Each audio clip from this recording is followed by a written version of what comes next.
Bonjour à tous et à toutes, c'est Paldam pour vous présenter un nouvel épisode de Ce part en sucette. Et donc, dans le cas présent, je me disais peut-être revoir un petit peu la leucémie. Ce n'est pas drôle, certes, un cancer du sang, c'est relativement peu amusant. Mais le fait est là, c'est utile à connaître. Tout d'abord, il ne faut pas dire le cancer, car il y a une palette incroyable de cancers. Le cancer, donc, très drôle. Non, un cancer se qualifie par exemple par un nombre anormal de division cellulaire non suivi de la mort de cellules. Donc il n'y a pas de remplacement en fait.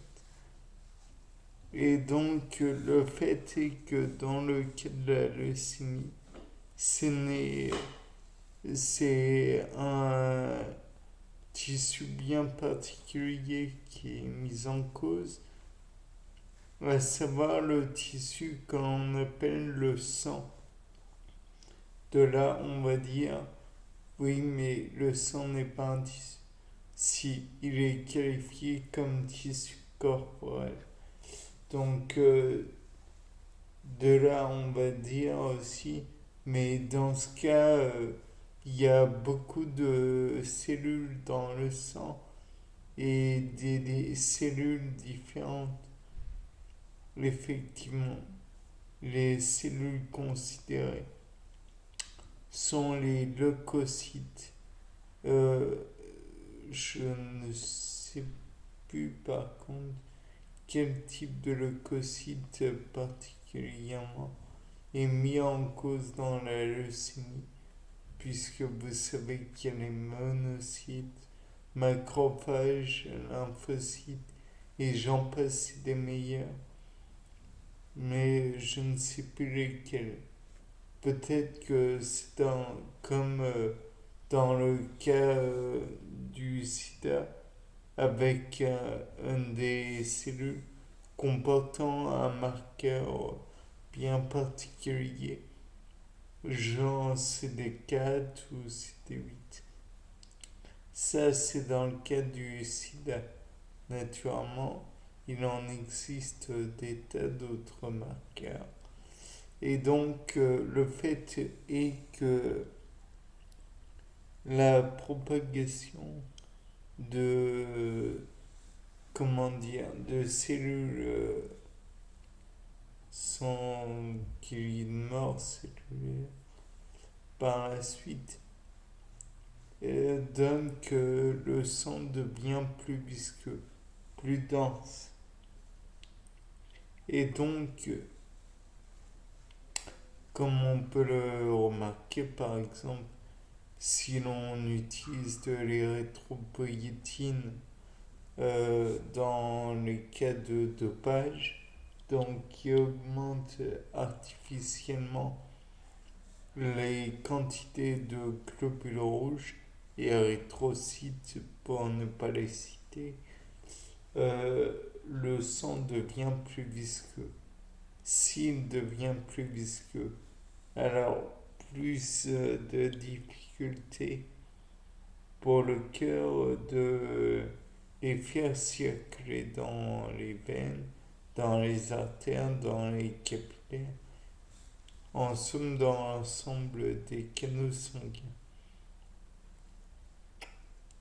Il y a donc un risque de faire des caillots et comme vous le savez, les caillots sanguins empêchent carrément la propagation des, du sang et donc par conséquent, s'il empêche la propagation du sang, il empêche aussi l'alimentation et l'oxygénation par celui-ci, les organes. Donc, par conséquent, on peut avoir les organes qui vont être détruits par ce cancer, par ce type de cancer. Et donc, par voie de conséquence, si l'on ne fait rien pour diminuer le nombre de thrombocytes, de, de leucocytes, alors on risque d'engendrer de plus gros problèmes. Enfin, on risque d'engendrer. Ça risque, le taux anormal risque d'engendrer un nombre de problèmes beaucoup plus important. Car qui dit pas de, comment dire, d'oxygénation des organes, dit aussi hypothétique nécrose des organes, des tissus et autres. Donc, mort de l'organisme à petit feu. Sinon, il y a peut-être des problèmes dus au glucose qui n'est pas utilisé, qui s'accumule dans les veines et dans les autres canaux sanguins, comme dans le cas du diabète. Peut-être que, ça je ne sais pas, peut-être que l'on risque d'endommager les organes divers et variés. Dans le cas des leucémies, je pourrais proposer des idées, mais j'aime pas trop travailler sur les trucs. Donc, ce que je pourrais proposer à la rigueur, c'est de diluer le nombre de prélever un peu de sang, pas beaucoup, néanmoins. Et puis déjà observer en faisant une lamelle au microscope, l'observation naturellement, microscope optique, faire une observation des globules rouges, des globules blancs, des plaquettes et tout. Faire un genre de ratio pour savoir combien de globules blancs il y aurait. Et peut-être que cela permettrait de déterminer si le sang est tout à fait normal ou pas. Je pense que même on pourrait aller jusqu'à prélever des globules blancs, regarder leur noyau et voir si éventuellement il y a des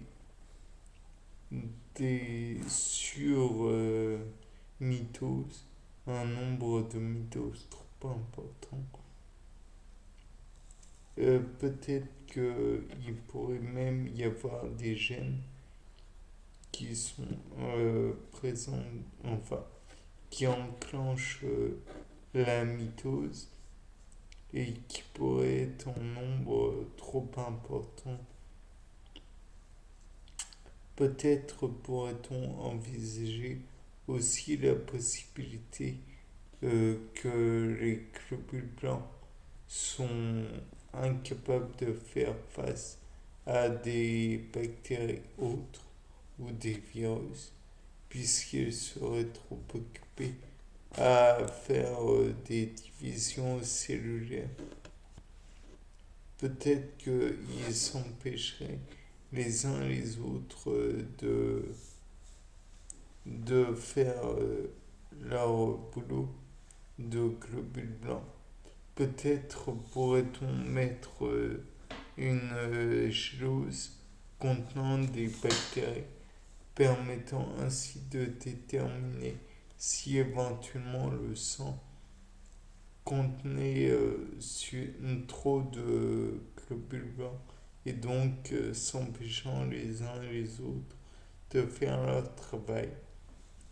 Peut-être aussi, est-ce que le courant passerait d'une façon différente dans du sang de personnes leucémiques et dans du sang de personnes non leucémiques?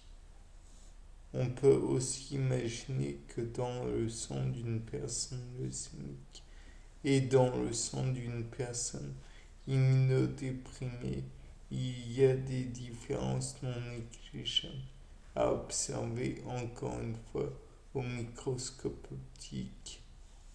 Bien, c'était Paul Dame pour vous présenter un nouveau sapin en sucette. Au revoir.